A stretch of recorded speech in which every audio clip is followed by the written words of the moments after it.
Hello friends, આજે આપણે કોબીજ બટાકાનું શાક બનાવીશું મસાલેદાર.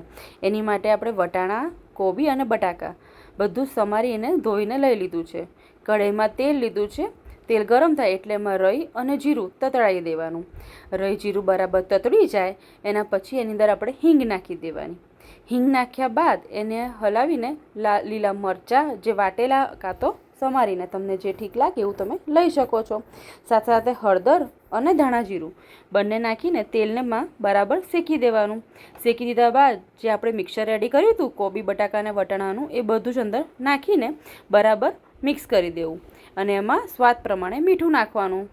મીઠું નાખ્યા પછી શાકને બરાબર હલાવી દેજો અને એને ઢાંકીને ધીમા ગેસ પર થવા દેવું.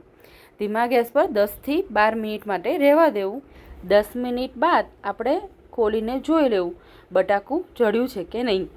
એમાં અડધું ટામેટું નાખી દેવાનું અને પછી એમાં ધાણા જીરું, હળદર, ગરમ મસાલો, લાલ મરચું અને કશ્મીરી લાલ મરચું 1 ચમચી જેવું નાખી દેવું જેથી શાક સરસ એવું રેડ દેખાય. અને પછી એને બરાબર હલાવી દેવું. હલાવ્યા બાદ એને ઢાંકીને પાછું 2-1 મિનિટ થવા દેવું જેથી ટામેટાં ચડી જાય.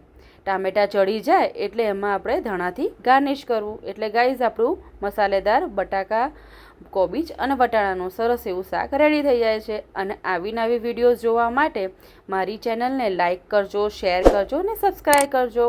બેલ આઇકનને ક્લિક કરવાનું ભૂલતા નહીં હો ગાઈઝ. બાય.